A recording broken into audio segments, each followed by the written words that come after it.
बच्चों, स्वागत है आपका अपने चैनल माई हिंदी टीचर में। आज मैं आपको दुर्वा क्लास 8 की हिंदी पुस्तक पाठ 5 नाटक में नाटक कहानी को पढ़ाने जा रही हूँ।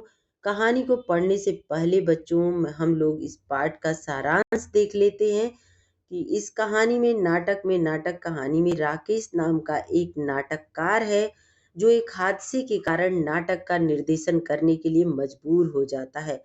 नाटक के दौरान उसके दोस्त जो कलाकार, शायर और संगीतकार थे आपस में झगड़ने लगते हैं। राकेश मंच के पीछे से हस्तक्षेप करके नाटक को रिहर्सल बताता है और दर्शकों को यह समझाता है कि असली कलाकार वह है जो अपनी गलतियों से सीखता है। इस कहानी के माध्यम से लेखक नाटक के महत्व और नाटक में आने वाली चुनौतियों पर प्रकाश डालते हैं। इस कहानी को लिखा है बच्चों मंगल सक्सेना ने। मंगल सक्सेना के द्वारा ये कहानी नाटक में नाटक लिखी गई है और ये कहानी के मुख्य पात्र राकेश हैं। उनके द्वारा ये नाटक में नाटक का शहर का प्रदर्शन किया गया है। और चलिए बच्चों, इस कहानी को हम लोग पढ़ते हैं। पेंसिल निकाल लीजिए, जहां भी कठिन शब्द होगा उसको अंडरलाइन करते चलिएगा ताकि दोबारा अगर आपको जरूरत हो, कठिन लगे तो आप फिर से वीडियो चला करके कठिन शब्द को देख सकते हैं। शुरू करते हैं। राकेश का मन तो कह रहा था कि बिना पूरी तैयारी के नाटक नहीं खेलना चाहिए, और जब नाटक में अभिनय करने वाले कलाकार भी नए हों, मंच पर आकर डर जाती हूँ, घबरा जाती हूँ और कुछ कुछ बुद्धू भी हूँ, तब तो अधूरी तैयारी से खेलना ही नहीं चाहिए। उसके साथी मोहन, सोहन और श्याम ऐसे ही थे। राकेश को उनके अभिनय पर बिल्कुल भी विश्वास नहीं था। वह स्वयं अभिनय इसलिए नहीं कर रहा था कि फुटबॉल खेलते हुए वह अचानक गिर पड़ा था और उसके हाथ में चोट लग गई थी और हाथ को एक पट्टी में लपेटकर गर्दन के सहारे लटकाए रखना पड़ता था। नाटक खेलना बहुत आवश्यक था। मोहल्ले की इज्जत का सवाल था। मोहल्ले के बच्चों ने मिलजुल कर फालतू पड़े एक छोटे से सार्वजनिक मैदान में दूब व फूल पौधे लगाए थे। वहीं एक मंच भी बना लिया था। राकेश की योग्यता पर सबको बहुत विश्वास था। समय था केवल एक सप्ताह का। 7 दिन ऐसे निकल गए, पता भी नहीं लगा। मोहन, सोहन और श्याम यूं तो अच्छी तरह अभिनय करने लगे थे, पर राकेश को उनके बुद्धूपन से डर था। हर हर एक अपने हर एक अपने को दूसरे से अधिक समझदार मानता था, इसलिए भूल जाता था वह कहाँ क्या कर रहा है। बस कहने से मतलब, दूसरे चाहे उनकी मूर्खतापूर्ण बातों पर हंस रहे हों, मगर वे पागलों की तरह आपस में ही उलझने लगते थे। राकेश ने पूर्वाभ्यास के 7 दिनों में उन्हें बहुत अच्छी तरह समझाया था।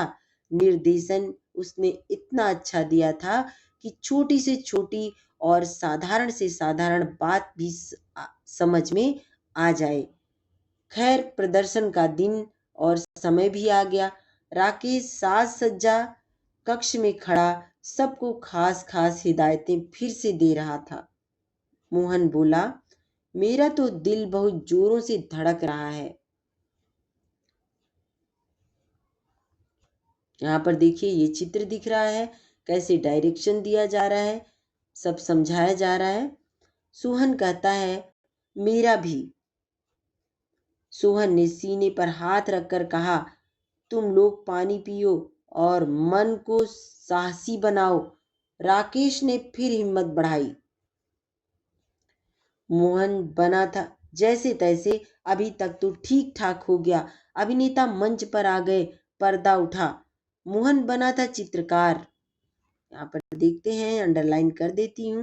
मोहन बना था चित्रकार और सोहन बना था उर्दू का शायर। नाटक में दोनों दोस्त होते हैं। चित्रकार कहता है उसकी कला महान, शायर कहता है उसकी कला महान।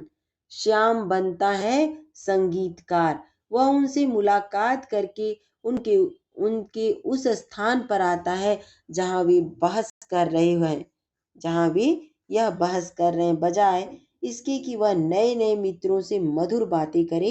छोटे बड़े छोटे के इस विवाद में उलझ जाता है। वह कहता है संगीतकार की कला महान। हर आदमी अपने अपने आप को महान बना बताता है। अभी तक अभिनय अच्छी तरह चल रहा था, सबको अपना अपना पार्ट याद आ रहा था, सब ठीक ठीक अभिनय करते चले जा रहे थे। अचानक श्याम पार्ट भूल गया।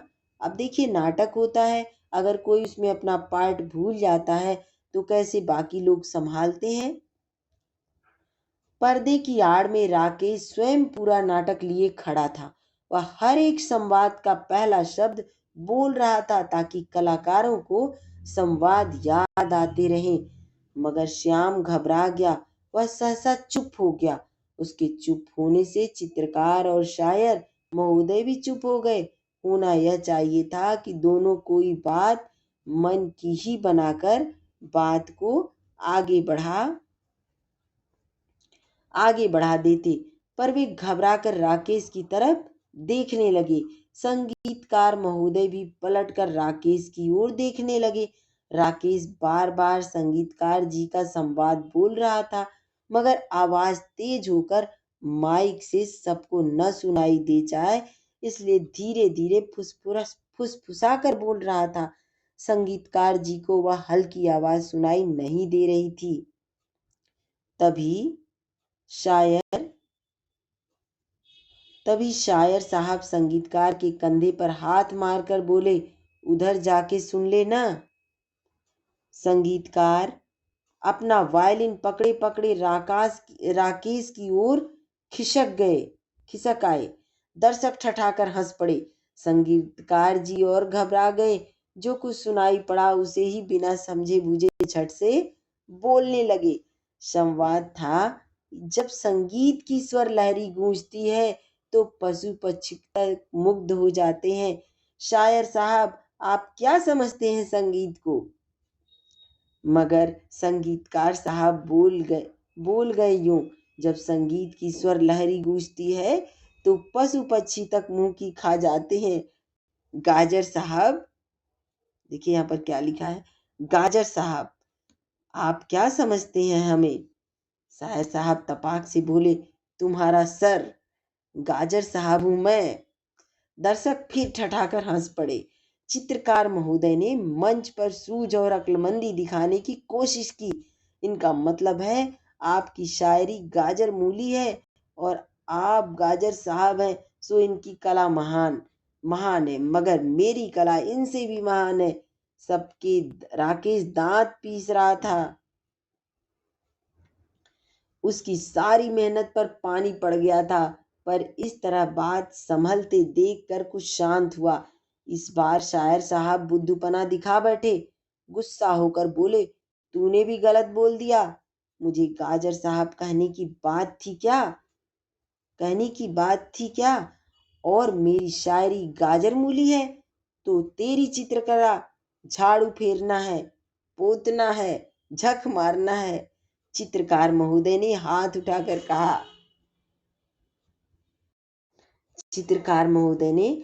उठाकर कहा, देख, मुंह संभाल कर बोल। दर्शक फिर बड़े जोर से हंस पड़े। राकेश घबरा रहा था, गुस्सा भी आ रहा था और रोना भी। सारी इज्जत मिट्टी में मिल गई। पर अब क्या हो? वह बार बार दोनों हथेलियों को मसल रहा था और कोई तरकीब सोच रहा था। इधर मंच पर तीनों में जोरों से तू तू मैं हो रही थी। चित्रकार महोदय हाथ में कूची पकड़े, आंखें नचा नचा कर मटक मटक कर बोल रहे थे। क्या बोल रहे थे? अरे चमगादड़, तुझे क्या खाक शायरी करना आता है? जबरदस्ती ही तुझे अब पार्ट दे दिया, तूने सारा गड़बड़ कर दिया। मुझे चमगादड़ कहता है? अरे आलू बुखारे! शायरी तो मेरी बातों से टपकती है। तूने कभी टूथब्रश के अलावा तूने कभी टूथब्रश के अलावा कोई ब्रश उठाया भी है? यहाँ चित्रकार बना दिया तो सचमुच ही अपने आप को चित्रकार समझ बैठा। दर्शक हंसी से लोटपोट हुए जा रहे थे। संगीतकार महोदय कभी उन दोनों लड़ते कलाकारों की ओर हाथ नचाते, कभी दर्शक की ओर। तभी तेजी से राकेश मंच पर पहुंच गया। सब चुप हो गए और शक पका गए। राकेश पहुंचते ही एक कुर्सी पर बैठते हुए बोला, आज मुझे अस्पताल में हाथ पर पट्टी बंधवाने में देर हो गई। तो तुमने इस तरह रिहर्सल की है? जोर जोर से लड़ने लगे। अभिनय का दिन बिल्कुल पास आ गया है और हमारी तैयारी का यह हाल है।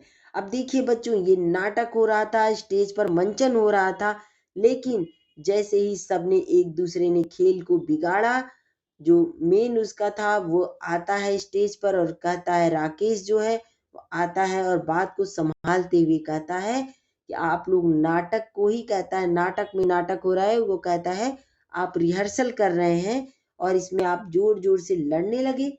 अभिनय का दिन बिल्कुल पास आ गया और हमारी तैयारी का यह हाल है। चित्रकार महोदय ने इस समय अक्लमंदी दिखाई। बोले, हम क्या करें डायरेक्टर साहब, पहले इसी ने गलती की।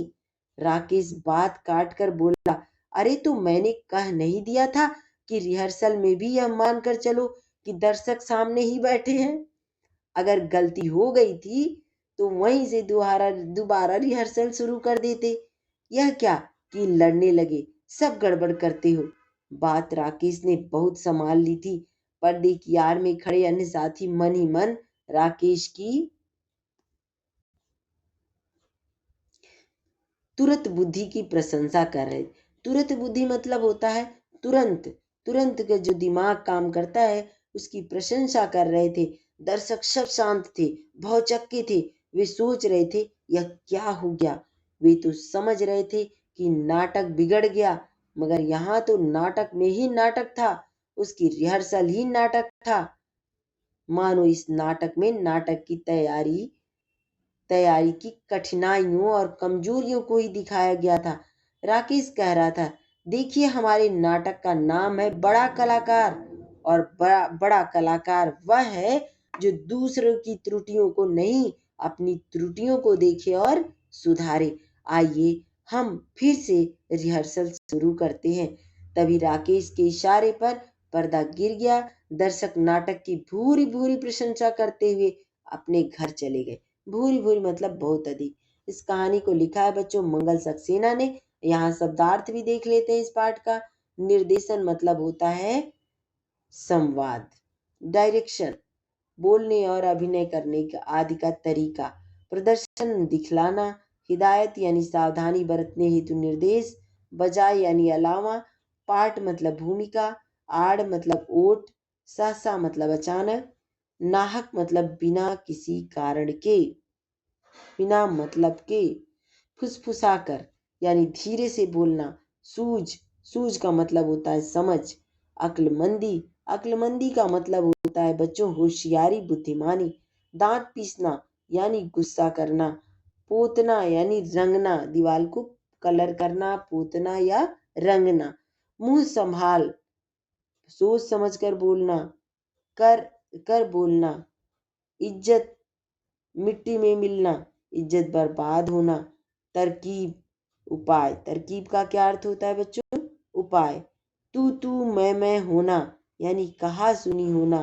भूरी भूरी यानी बेहद, बहुत अधिक, बहुत ज्यादा प्रशंसा करना। भूरी भूरी प्रशंसा करना यानी बार बार बहुत अधिक तारीफ करना, इसको कहते हैं भूरी भूरी प्रशंसा करना।